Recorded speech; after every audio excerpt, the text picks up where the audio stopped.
irmãos queridos, nós vamos abrir a palavra de Deus no Evangelho de Cristo, conforme o registro de Lucas, capítulo 8. E vamos ler o texto que está nos versos 22 a 25.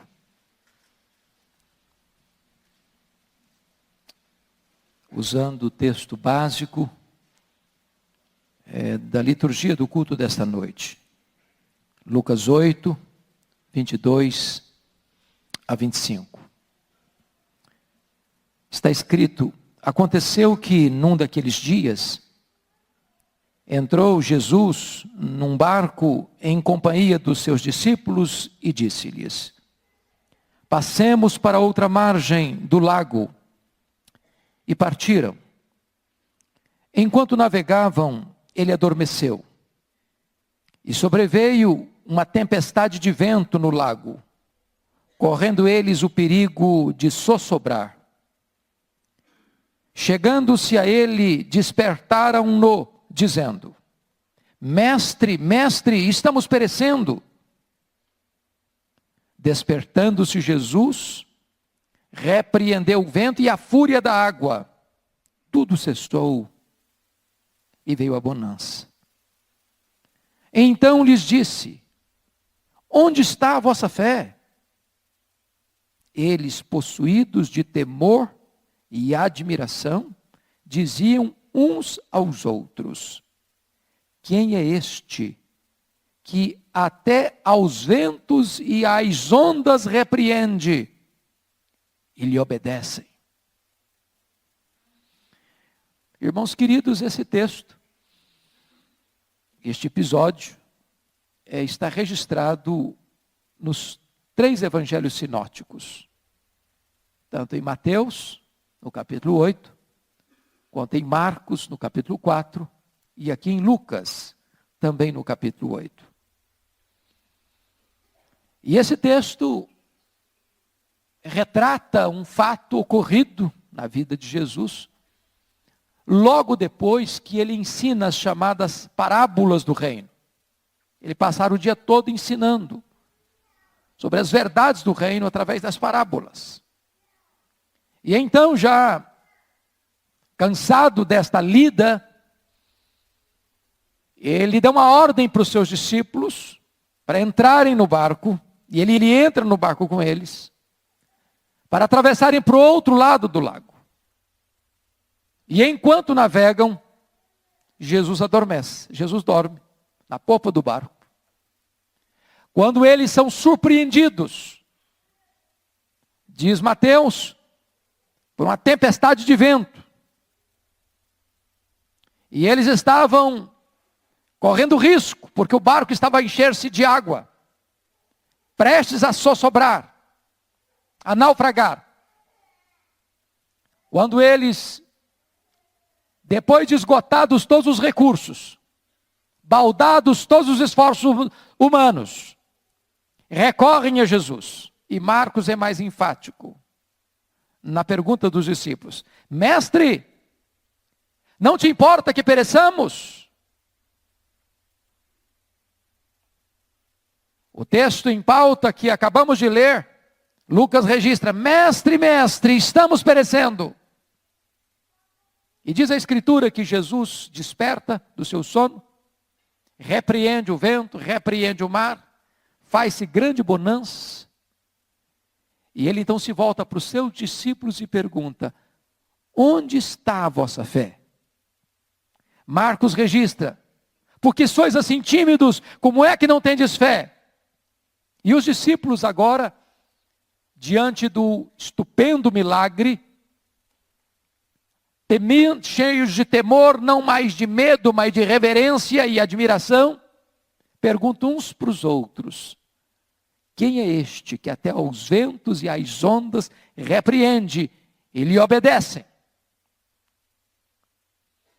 Você pode fazer uma pergunta nesta noite: por que esse texto está aqui? Por que aprova o Espírito Santo que esta passagem estivesse na Bíblia? É para o meu e para o seu ensino nesta noite. Para dizer para você, para nós, que também nós fazemos uma travessia. Também nós fazemos uma viagem. Também nós estamos sujeitos às tempestades da vida. E à semelhança do que aconteceu aqui, quero dizer para você, em primeiro lugar, que essas tempestades muitas vezes são inevitáveis. Elas chegam. Chegam para o rico, chegam para o pobre, chegam para o doutor, chegam para o iletrado, chegam para o homem, chegam para a mulher, chegam para o idoso, chegam para o jovem, chegam para a criança. Nenhum de nós que veio aqui nesta noite está imune às tempestades, às vezes as mais furiosas da vida. É impossível passar pela vida sem enfrentar os dramas da existência. Tempestades que nos assolam. É uma doença. É uma crise conjugal. É um problema relacional com os filhos. É um problema financeiro. É uma reviravolta na sua vida moral. É algo que chega e marca você. E amedronta você. A segunda coisa porque esse texto está na Bíblia é para provar para você e para mim que essas tempestades, elas são imprevisíveis também. É curioso isso, irmãos, porque quando eles entram nesse barco, não há nenhum sinal de tempestade. Não há nenhum registro que o tempo estava sugerindo uma tempestade. Que seria arriscado entrar naquele mar para uma viagem. Mas enquanto navegam, a tempestade chega. E vocês todos sabem a geografia desse lago.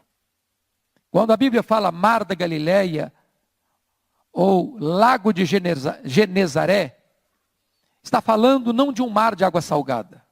É um lago de água doces, de água doce. Que recebe a água do Jordão e distribui essa água que chega e desemboca lá no Mar Morto. Esse mar tem 21 quilômetros de comprimento por 14 quilômetros de largura. Esse mar é cercado de montanhas, do lado oriental pelas montanhas de Golã, do lado ocidental pelas montanhas da Galileia. Esse lago está a 200 metros abaixo do nível do mar Mediterrâneo.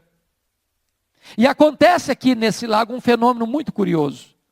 Porque no extremo norte de Israel, lá no limite com o Líbano, onde nasce o Rio Jordão, existe a maior montanha de Israel, chamado Monte Hermon, cujo cimo fica coberto de neve, de gelo, no período do inverno. E os ventos, muitas vezes gelados, encurralados por essas montanhas, batem na superfície desse lago, às vezes só a pino. E provocam a tempestade, não de chuva, não de raios, não de trovões e relâmpagos com muita chuva, mas o sol pode estar claro. E a tempestade chega, a tempestade de vento. É o que acontece aqui. Diz Mateus, uma tempestade de vento. E o mar se revolta, e o mar se empola, e o mar fica bravo. E essa tempestade chega repentinamente, inadvertidamente, sem mandar telegrama, sem dar aviso prévio. Não é assim na vida? Quantas vezes você sai de casa, tudo tranquilo, e aquele dia vai ser o dia mais tempestuoso da sua vida? Quantas vezes você que navega numa situação conhecida, familiar, esse mar era conhecido, era o território deles, era o lugar onde muitos deles pescavam e ganhavam o seu pão do dia a dia, eles conheciam cada palmo daquele lago, mas agora aquilo que é familiar se torna estranho. A tempestade chegou repentinamente. É assim na vida. Por que esse texto está na Bíblia? Terceiro lugar, para revelar para nós que muitas vezes as tempestades chegam e nós não conseguimos administrá-las. Há problemas na nossa vida, irmãos, que nós resolvemos. E compete a nós resolvê-los. Mas há outros problemas que nós não temos força, nós não temos poder, nós não temos capacidade, nós não temos habilidade. E ainda que reuníssemos todo o nosso conhecimento, toda a nossa habilidade, todas as nossas estratégias, nós não lograríamos êxito. Aqui esses homens tentam resolver o problema, mas fracassam. Eles não acordam Jesus no começo da tempestade, não. Eles tentam resolver o problema porque eles tinham habilidade, eles tinham experiência, eles tinham conhecimento, eles eram peritos naquele mar, mas aquele momento, aquele problema, aquela crise, aquela tempestade, eles não conseguiram resolver. Na vida é assim. Talvez você que veio aqui hoje esteja enfrentando uma crise que você não sabe resolver, você não consegue resolver, você não tem poder para resolver, mas você está aqui hoje na presença daquele que pode acalmar as tempestades da sua vida, do seu coração, da sua história. Por que esse texto está na Bíblia? Quarto lugar, esse texto está na Bíblia para mostrar também para nós que quando nós enfrentamos uma tempestade, Deus está no controle. Quando nós enfrentamos uma tempestade, Deus tem um plano. Nós não ouvimos isso agora? Deus tem um plano. Irmãos, nós não vivemos no universo sem um plano. Nós não estamos aqui por acaso. Nós não cremos em acaso. Nós não cremos em determinismo. Nós não cremos em destino cego. Nós não somos uma lasca de lenha jogada no mar da vida, empurrada de um lado para o outro. Pode ter certeza disso, nenhum problema que você porventura enfrente na sua vida, na sua família, no seu coração, na sua história, esse problema é desconhecido de Deus, ou ele não tem um plano dentro do projeto maior de Deus para a sua vida. Por mais terrível que seja a tempestade, por mais borrascosa que seja a tempestade, por mais avassalador que seja o vendaval que assola e açoita você, Deus tem um plano nisso. A tempestade não vem para destruir você, a tempestade vem para fortalecer as musculaturas da sua alma.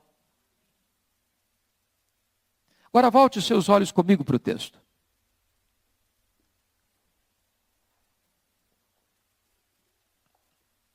No versículo 24, há uma pergunta dos discípulos para Jesus.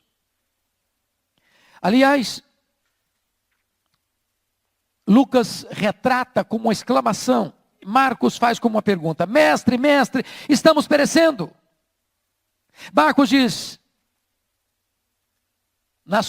no seu registro, não te importa que pereçamos? Se você notar no verso 25, agora não é mais os discípulos que exclamam ou interrogam a Jesus, mas é Jesus que interroga eles: onde está a vossa fé? Onde está a vossa fé? Mas ainda no verso 25, a pergunta não é mais nem dos discípulos para Jesus, nem de Jesus para os discípulos, mas a pergunta agora é entre os discípulos. Confiram aí, quem é este que até aos ventos e às ondas repreende e lhe obedecem? Se vocês estão percebendo, todo o texto é regido por essas três perguntas, ou por esta exclamação e pelas duas perguntas. A grande questão para nós é perguntar assim: por que esses discípulos vão lá e acordam a Jesus? Mestre, mestre, estamos perecendo. Ou na pergunta que Marcos registra: mestre, não te importa que pereçamos? Por que eles perguntam nesse tom de censura e de urgência? Nota que eles não estão dizendo que nós corremos risco, não. Eles já estão perecendo, o barco já está enchendo de água, eles já estão naufragando, parece que a situação é imediata, é iminente, e não tem mais como esperar. Por que eles estão nessa crise? Primeiro, irmãos, notem comigo, esses homens estão desesperados porque na cabeça deles algumas coisas não ficam bem resolvidas, na sua também não, na minha também não às vezes. Por exemplo, olhe comigo o que está escrito no versículo 22. Olha o que Jesus disse para eles: passemos para outra margem do lago. E partiram. Eu pergunto a vocês, por que eles partiram? Partiram porque Jesus lhes deu uma ordem. Porque eles estão debaixo de autoridade. Porque eles estão sob o comando de Jesus Cristo. Eles não partiram porque quiseram ir. Jesus nem sequer pediu para eles, ou sugeriu para eles. Jesus deu uma ordem. Agora, como é que você vai entender que você está cumprindo uma ordem de Jesus e Ele está empurrando você para o miolo da tempestade, para o epicentro da crise? Como é que você compreende isso? Como é que você conjuga isso aí no seu coração? Que você está dentro da vontade de Deus, fazendo a vontade de Deus, compreendendo que é isso que Ele quer de você, e você está cumprindo uma ordem dEle, e no exato momento que você cumpre a ordem dEle, você enfrenta a maior tempestade da sua vida. Entender que você enfrente problema porque você está desobedecendo a Deus é até compreensível. Entender que Deus manda atrás de você uma tempestade porque você está fugindo de Deus é compreensível. Mas como você entender que a tempestade vem atrás de você porque você está andando com Deus? Esse era o drama deles. Talvez o seu drama, talvez a sua pergunta sem tantas respostas. Mas notem mais. Vejam comigo o texto. Versículo de número 23. Enquanto navegavam, ele adormeceu. E sobreveio uma tempestade de vento no lago, correndo eles o perigo de sossobrar. Eu pergunto a vocês, Jesus adormeceu antes da tempestade, durante a tempestade ou depois da tempestade? Antes da tempestade. Então, outro problema que estão enfrentando. Como que Jesus está dormindo quando eu estou passando um problema? Porque a sensação que você tem na hora da crise, é que na hora da crise você está só. Essa ideia do sono de Deus é muito interessante na Bíblia. Porque a Bíblia diz que Deus não dorme. Ele é o vigia de Israel, ele não toscaneja, ele não dorme. Mas aqui Jesus, como homem, está dormindo. Estava cansado, trabalhou o dia todo, deu palestra o dia inteiro, está cansado e dorme. O grande problema é que quando você enfrenta a sua crise mais aguda, o seu vale mais profundo, a sua tempestade mais perigosa, parece que você olha para os lados e você está sozinho, porque Jesus parece que está dormindo, parece que ele não está vendo o problema, parece que ele não está atento para o problema, parece que ele não está percebendo a gravidade do problema, e é por isso que os discípulos perguntam em tom de censura: mestre, não te importa que pereçamos? Não estás vendo o nosso problema? Não estás enxergando a nossa crise? Não vais fazer nada para nos socorrer? Olha a exclamação deles: mestre, mestre, nós perecemos. Talvez é essa a sua urgência, talvez esse é o tom da sua urgência. Nós estamos perecendo, Senhor, nós não aguentamos mais, não tem mais tempo mais. Agora o Senhor ou faz um milagre, ou acorda, ou intervém, ou nós vamos naufragar. Essa é a crise deles. Por que eles estão fazendo essa pergunta, ou essa exclamação para Jesus? Em terceiro lugar, irmãos, é porque eles estão com um problema imenso, grave, inadministrável. E parece que Jesus está demorando demais para agir. Quem está dormindo não está em ação. E tem hora que você diz assim: não dá para esperar. Tem hora que você diz: 1 minuto é uma eternidade. Tem hora que você diz: Senhor, ou é agora ou não tem mais jeito. E sabe, uma das grandes aflições que mexem com o nosso coração, que desafiam a nossa fé, é exatamente lidar com a demora de Deus. Eu sei que vocês já lidaram com isso. Que você tinha alguém ou tem alguém que está passando por uma dificuldade, seja um problema de saúde, seja um problema financeiro, seja um problema conjugal, seja um problema pessoal, do coração, e esse problema se agrava, e você ora e o problema não resolve, e você clama e você jejua, e o problema se estende, e parece que a situação piora cada vez mais, e você chega um momento de pânico, de medo, de desespero, e diz: mestre, mestre, estamos perecendo.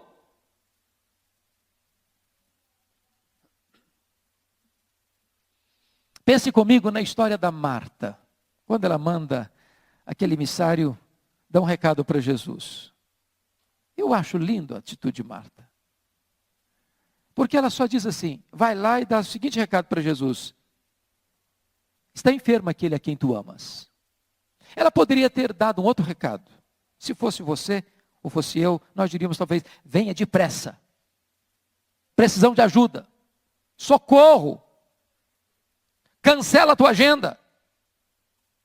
Mas ela não faz nada disso, porque ela entendia que quem ama tem pressa. Quem ama tem tempo. Quem ama dá prioridade. Quem ama tem espaço na sua agenda. Agora note você que quando Jesus recebe o recado, ele fica mais 2 dias no lugar onde estava. Mesmo sabendo da gravidade do problema.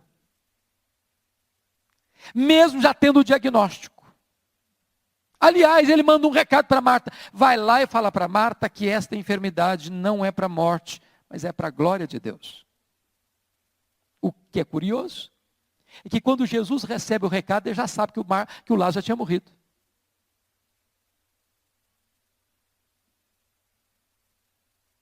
Por que você sabe disso?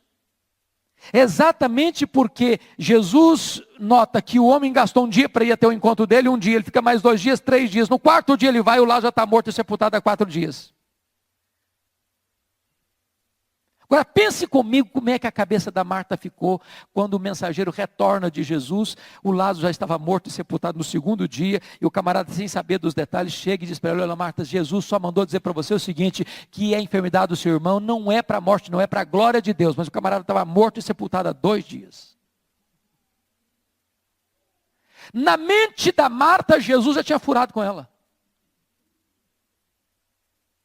Na mente da Marta, aquele problema, além de já não ter mais solução, acumulava uma decepção. Aliás, os judeus que visitavam Marta fizeram questão de pontuar isso. Por que que ele, lá de longe, não evitou que esse rapaz morresse? Por que que ele não curou esse rapaz à distância, como curou outros doentes? Por quê? Essa é a sua pergunta. Você ora e vê o irmão sendo curado, seu vizinho, ou membro da igreja, da mesma classe escola dominical, do mesmo coral, da mesma igreja, e de repente você ora, e ora, e ora, e ora, e ora, e o seu irmão, ou o seu pai, ou o seu tio, ou a sua mãe, Deus leva. Você diz, meu Deus, por quê? Por quê?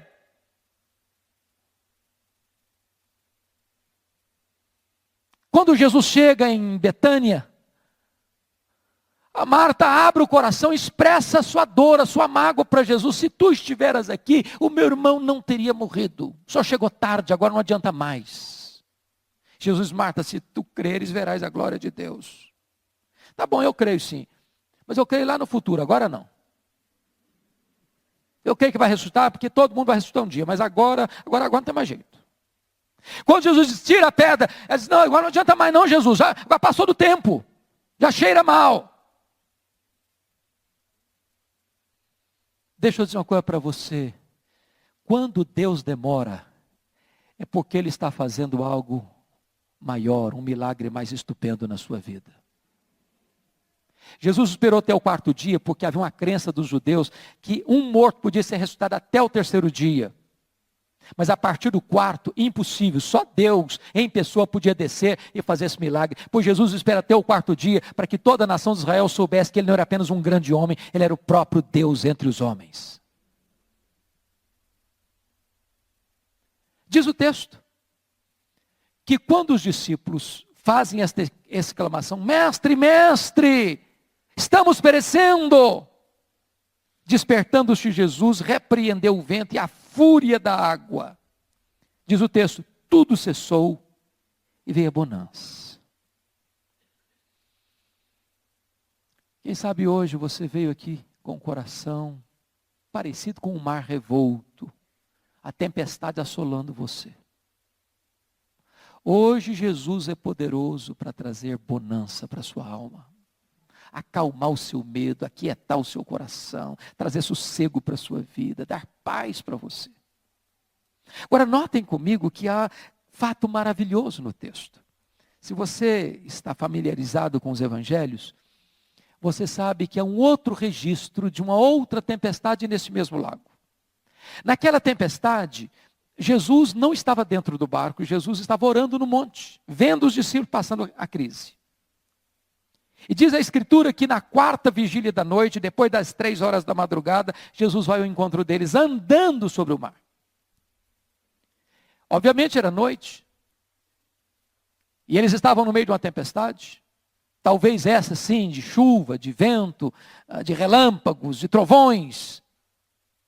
E eu imagino que, naquela escuridão total, um relâmpago risca os céus com um facho de luz. E eles olham, e vem alguém andando sobre o mar. Ô, gente, nunca ninguém tinha andado em cima do mar. Se fosse você, o que você pensaria? Tive uma ilusão, uma visão óptica esquisita. Bom, como eles eram muito místicos, é um fantasma. Claro, talvez você, com todas as suas crenças e crendices, você diria a mesma coisa. Em vez deles acharem solução na vinda de Jesus, acharam mais um problema. Agravaram ainda mais o medo. E curiosamente, nessa tempestade, Jesus muda a metodologia. Aqui, ele repreende o mar e o vento. Lá, ele repreende, ou melhor, conforta primeiro os discípulos, para depois acalmar o mar. Dizendo para os discípulos: tende bom ânimo, sou eu, não tenham medo. Talvez você pergunte, por que Jesus Cristo muda de metodologia de uma tempestade para outra? Porque Jesus Cristo sabe exatamente quando a tempestade maior da sua vida está dentro de você ou está fora de você. Tem hora que a sua tempestade não é a sua circunstância, tem hora que a sua tempestade é o seu sentimento. Tem hora que o que está dentro de você é muito mais avassalador do que o que está ao redor de você. Tem hora que o maior perigo que você enfrenta não é a crise que assola você circunstancialmente, é o drama que você vive emocionalmente. E Jesus é poderoso para diagnosticar tanto uma quanto a outra, e é poderoso para acalmar tanto o seu coração como as circunstâncias que colocam você em situação de perigo. Diz o texto, confira comigo aí, versículo de número 25, que depois que tudo cessou e veio a bonança, Jesus lhes disse: onde está a vossa fé? Ou na palavra de Marcos, por que sois assim tímidos? Como é que não tendes fé? Agora pense você, se você e eu estivéssemos lá, se seria diferente conosco. Porque, irmãos, eu não estou falando de um navio transatlântico, que é sovado pela fúria das ondas. Estou falando de um barco, pequeno, frágil, vulnerável, que está enchendo-se de água. Pense comigo que eles não tinham todos os preparativos que nós temos hoje. Se caíssem, era morte fatal.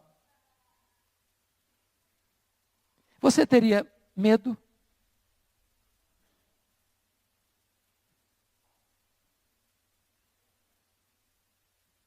Por que sois assim tímidos? Como é que não tendes fé? Onde está a vossa fé? Agora Jesus está falando para você, para mim, está passando uma tempestade. Onde está a sua fé? Está passando uma crise? Onde está a sua fé? Está enfrentando um drama na família? Onde está a sua fé? Está passando um problema no trabalho? Onde está a sua fé? Está passando um problema de doença? Onde está a sua fé? É a pergunta de Jesus a você, a mim e a nós. Agora, quando você para olhar o contexto, e eu chamo a sua atenção para isso no texto, veja comigo, por favor. Veja comigo, versículo de número 26, ele trata de um assunto, logo depois no versículo 40 de outro, e no versículo 49 de outro, e daqui a pouco eu exploro isso para você entender o contexto.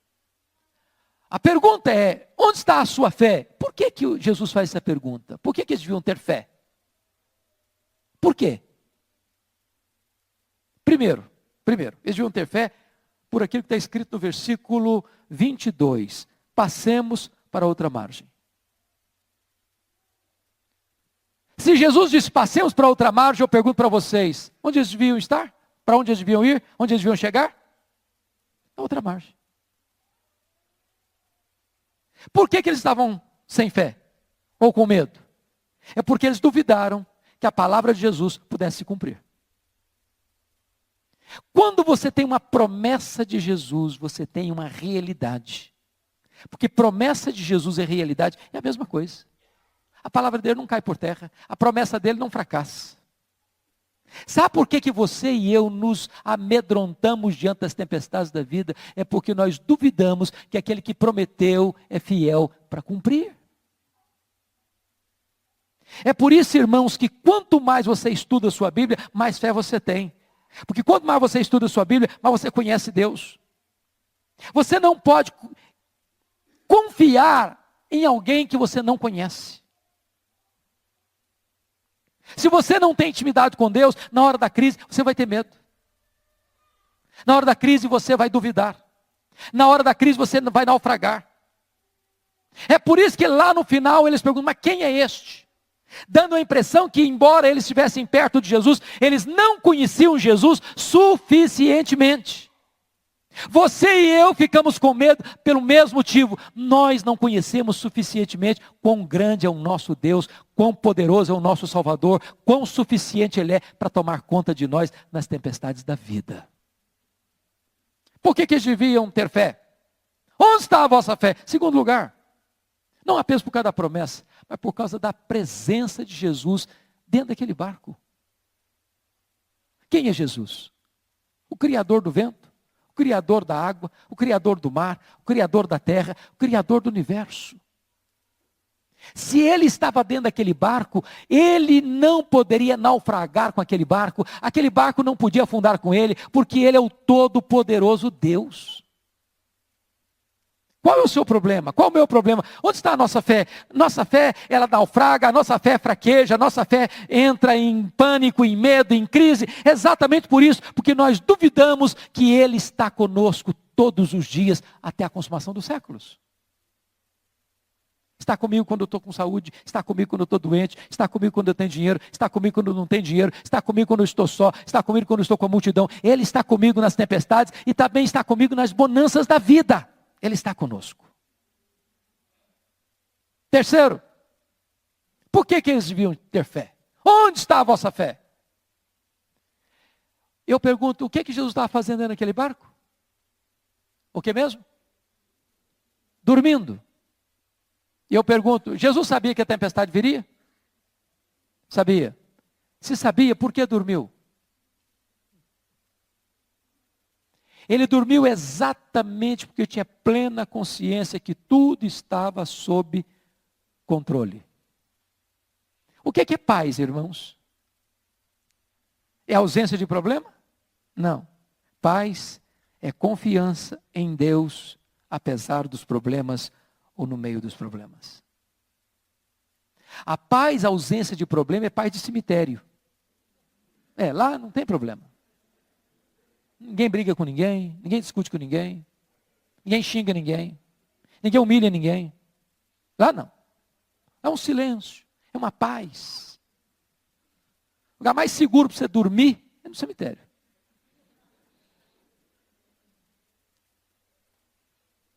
Agora também não tem vida. Mas a verdadeira paz, ela coexiste com os dramas da sua existência. Mas olhem como Lucas reúne esse material do registro, falando logo em seguida, notem aí comigo, a partir do verso 26, Jesus cura o endemoniado. A partir do versículo 42, Jesus cura uma mulher enferma. E a partir do versículo 49, Jesus ressuscita uma menina de 12 anos. Para mostrar uma coisa, esse Jesus tem todo o poder. Poder sobre o mar, poder sobre as ondas, poder sobre o vento, poder sobre os demônios, poder sobre a enfermidade, poder sobre a morte. Ele tem todo o poder. Qual o seu problema? Ele tem poder. Qual a sua dificuldade? Ele tem poder sobre ela. Não há situação nenhuma da vida em que Jesus chega e diz, não, isso aí eu não sei fazer, isso aí eu não tenho poder, isso aí eu não sei administrar, isso aí eu não sei dar solução. Ele tem todo o poder. Então por que nós duvidamos? Por que a nossa fé fraqueja? Onde está a vossa fé? Nós duvidamos é porque nós não paramos para perceber que esse Jesus tem todo o poder, tem toda a autoridade nos céus e na terra, e nós dependemos dele, e ele é quem cuida de nós, ele é o nosso refúgio, ele é a nossa fortaleza. A nossa fé não está ancorada em nada menos senão a rocha dos séculos que não se abala.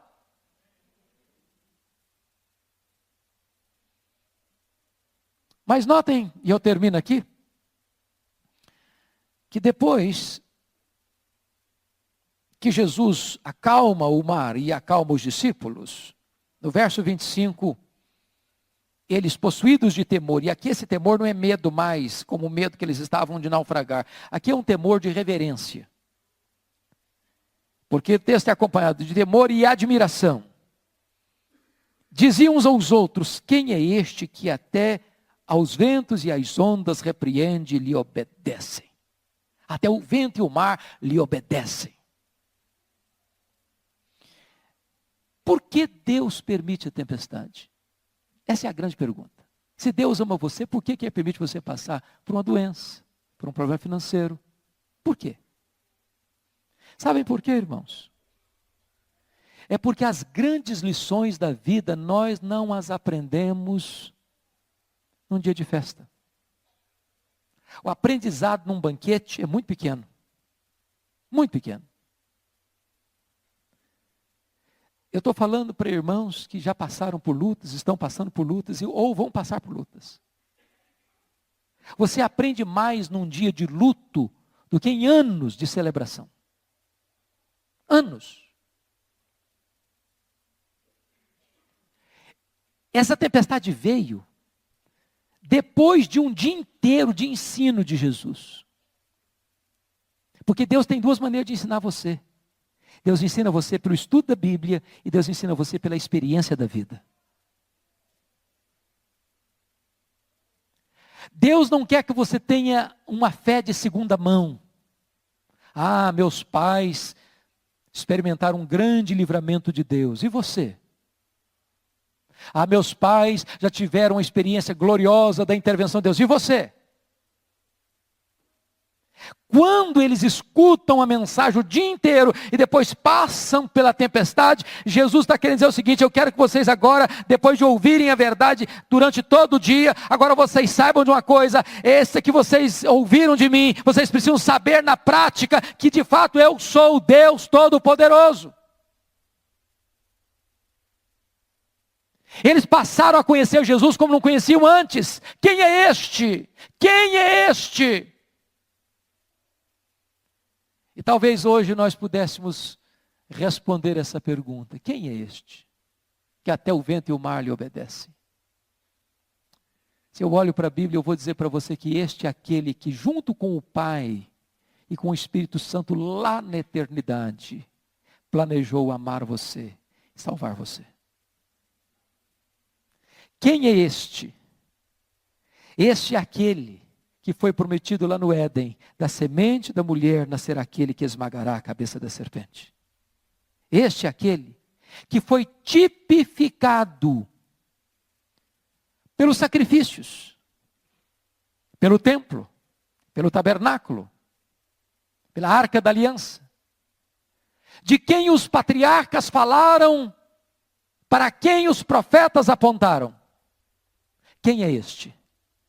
Este é aquele que na plenitude dos tempos veio, nasceu de mulher, nasceu sob a lei e se fez carne e habitou entre nós, cheio de graça e de verdade. Quem é este? Este é aquele que andou por toda a parte fazendo o bem e libertando os oprimidos do diabo. Quem é este? Este é aquele que levantou os paralíticos, deu vista aos cegos, deu voz aos mudos, deu audição aos surdos, limpou os leprosos e ressuscitou os mortos. Quem é este? Este é aquele que por amor a você veio ao mundo, se fez seu substituto e foi para a cruz carregando no seu corpo sobre o madeiro os seus pecados. Quem é este? Este é aquele que por causa da alegria que estava proposta para ele, não levou em consideração a vergonha da cruz. Quem é este? Este é aquele que entrou dentro da morte, matou a morte, arrancou o aguilhão da morte e venceu a morte. E hoje você pode gritar: onde está a morte, a tua vitória? Onde está a morte, o teu aguilhão? Quem é este? Este é aquele que ressuscitou dentre os mortos, poderosamente, vitoriosamente, gloriosamente. Quem é este? Este é aquele que voltou para o céu, está à destra de Deus, governa o universo e intercede por você e por mim. Quem é este? Este é aquele que vai voltar audivelmente, visivelmente, inesperadamente, repentinamente, poderosamente, gloriosamente, inescapavelmente. Quem é este? Este é o nosso grande Deus e Salvador, Jesus Cristo. A razão da nossa vida, a razão da nossa esperança, o nosso Deus, a nossa alegria, a nossa paz, a nossa herança, o Deus da nossa vida, aquele que nos deu salvação, aquele que perdoou os nossos pecados, aquele que nos dá vida em abundância. Este é o nosso Deus a quem servimos e adoramos nesta noite. Onde está a vossa fé? Que a nossa fé esteja firmada naquele que é a rocha dos séculos, a nossa esperança, Jesus de Nazaré. Curva sua fronte, por favor.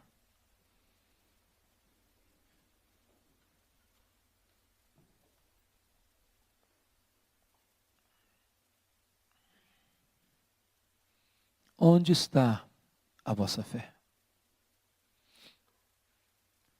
Talvez você tenha colocado a sua fé em você mesmo. Sua inteligência, sua saúde, seu conhecimento, sua força, sua sabedoria. Talvez você tenha colocado a sua fé no seu dinheiro, no seu poder econômico. Talvez você tenha colocado a sua fé na sua influência política, no seu poder de articular. Talvez você tenha colocado a sua fé na sua família. Talvez você tenha colocado a sua fé na sua religião, ou nas suas obras. Ou talvez você tenha colocado a sua fé em ídolos, em outros deuses. O desafio para você nesta noite é colocar a sua fé em Jesus. Só com Ele você atravessa os mares revoltos da vida.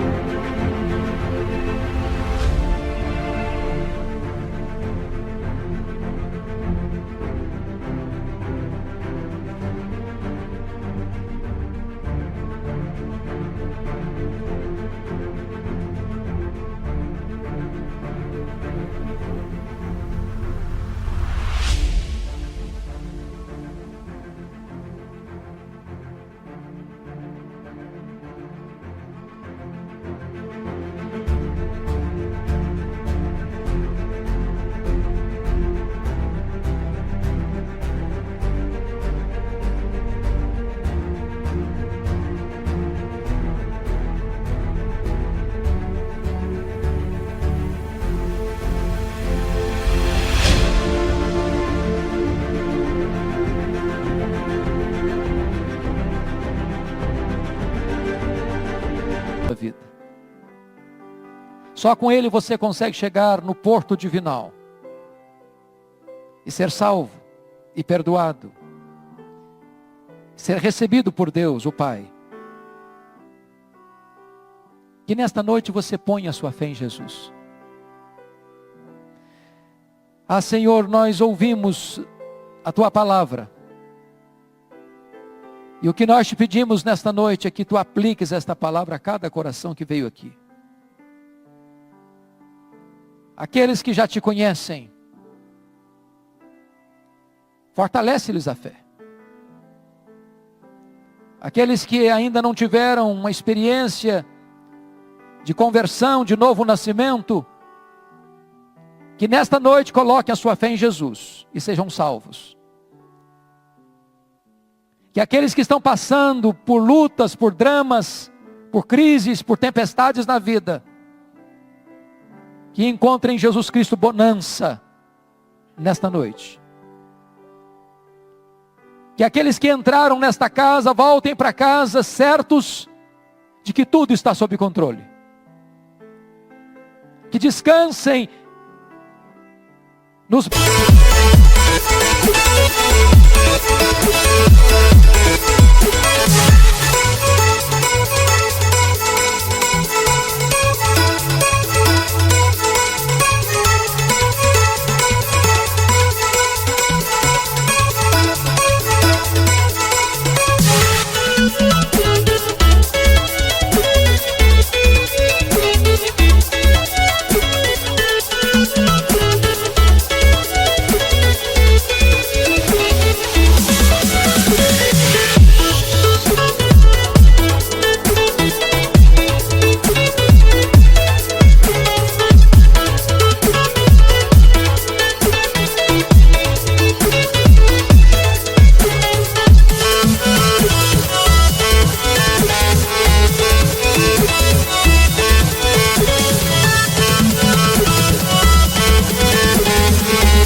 Braços daquele que é o Todo-Poderoso Deus.